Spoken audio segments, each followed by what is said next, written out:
Hey everybody, Jim Jock here. Thanks for tuning in and listening or watching, depending on where you're either on my YouTube channel, Facebook, or my podcast, Jock of All Trades. But I had something I wanted to share with you today that I received from a newsletter that I receive as part of one of my official designations as a senior real estate specialist. So content that's and training and special information that I have kind of in my toolbox when working with people who are in their 50s or older. So when I received the newsletter, I thought, well, that's great information that I want to share with everybody. So that's what I'm going to share in this really quick session here today is, I'm just going to take that off the screen, is 5 ways to declutter your home, either before you list your home for sale or even when you just are preparing to move.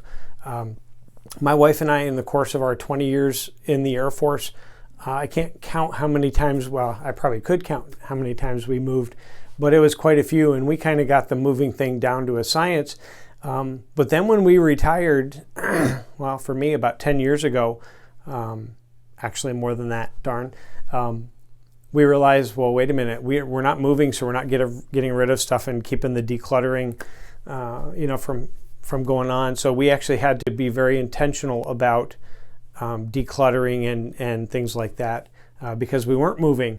So here we go with 5 ways to declutter your home, either before you list your home or just before you're moving.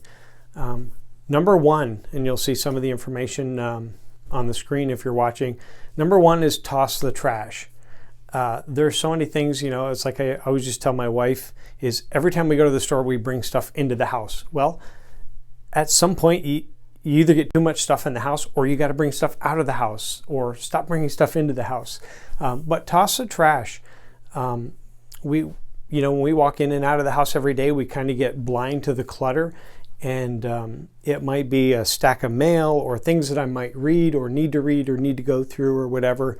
And that pile of newspapers and magazines might get higher and higher up the side of your chair or wherever you keep them.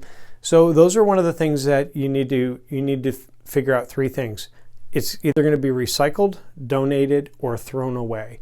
Recycled, donated, or thrown away.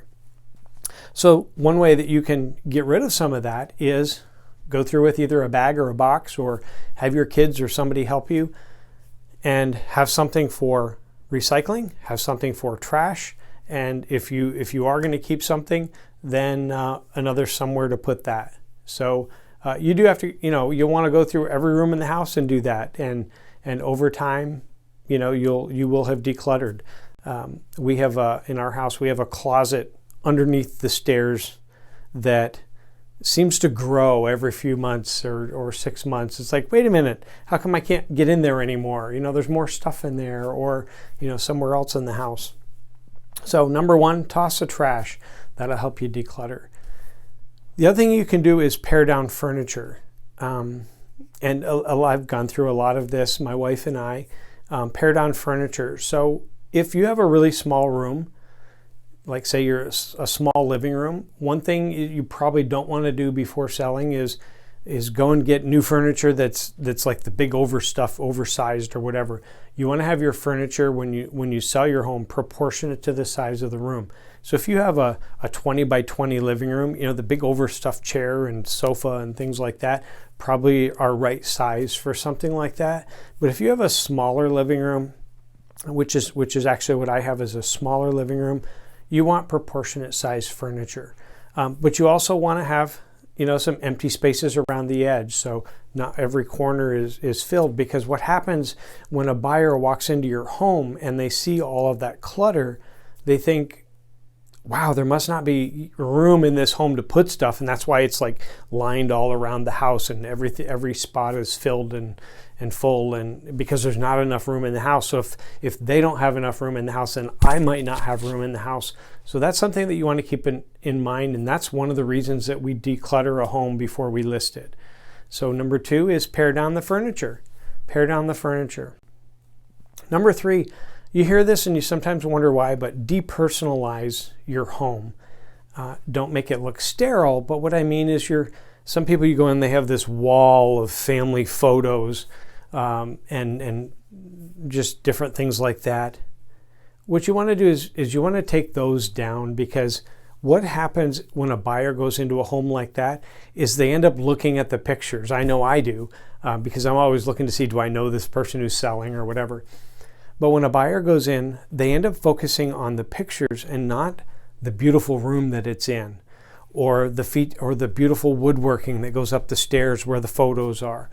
And it's also good for security and privacy that people don't know, exactly who lives there and all that.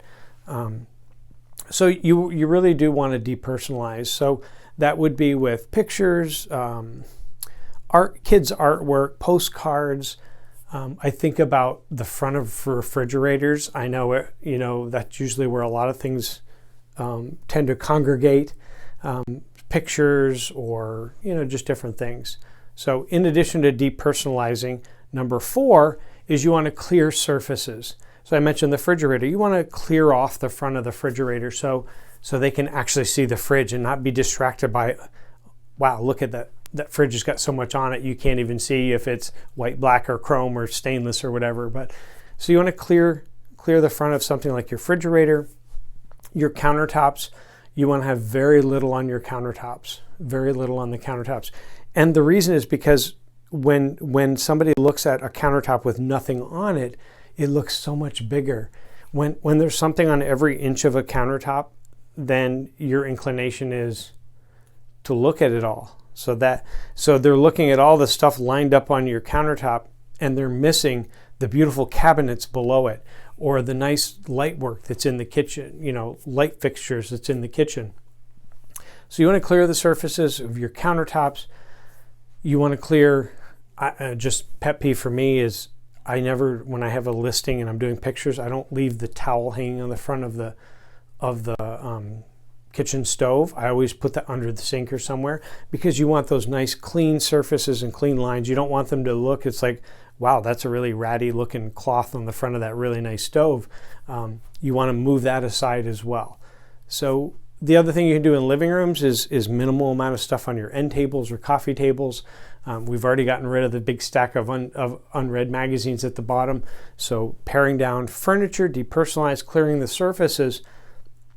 We want the buyer of the home to look at your home and not your stuff, because they're going to fall in love with your home, not your stuff, because your stuff you're going to take with you, unless you've got antique furniture and you're going to include them for free in the sale or whatever, but that's unlikely.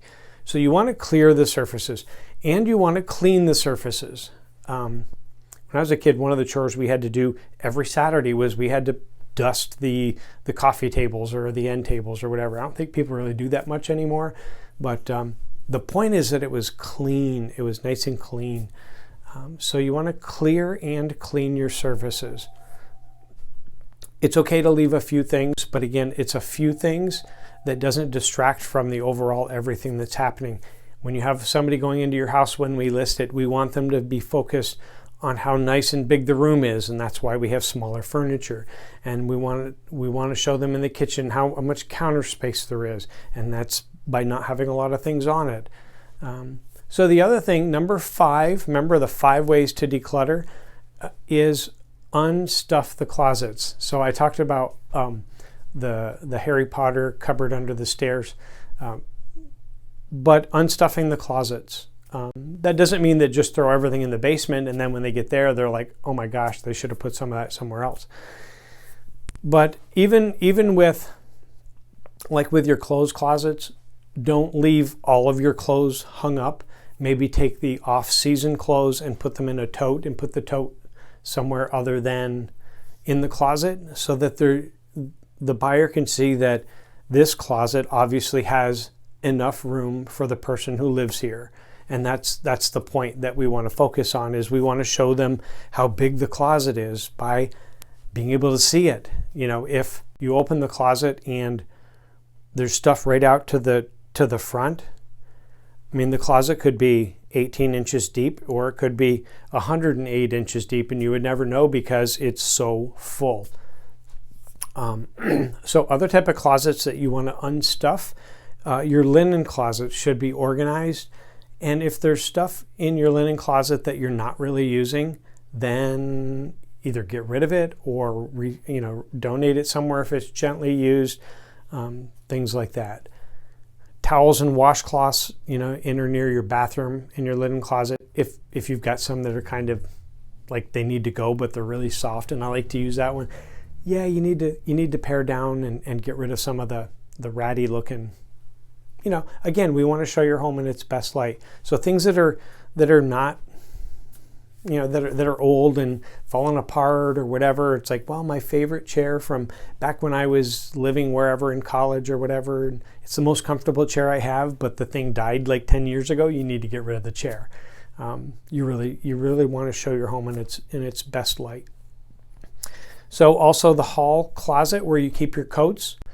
Just have one, maybe two coats per person or whatever, but have it so that not every coat that I have is in the hall closet. Put things away. Make it look like there is room for other things to happen. So unstuff the closets. So there you are, 5 ways to declutter before listing your family home. 1, toss the trash. 2, pare down your furniture. 3, depersonalize the space in the walls. 4, clear and clean the surfaces. And wrapping up number 5, unstuff your closets. So anyway, a quick shout out to the seniors real estate specialist designation that I have, because they provided the content for today's podcast, and I always appreciate sharing that information with you. If I can help you at all, give me a call, my contact number, or contact me through whatever website or wherever you're listening or watching. So anyway, Jim Jock, Remax North Country, your jock of all trades. Have a good day.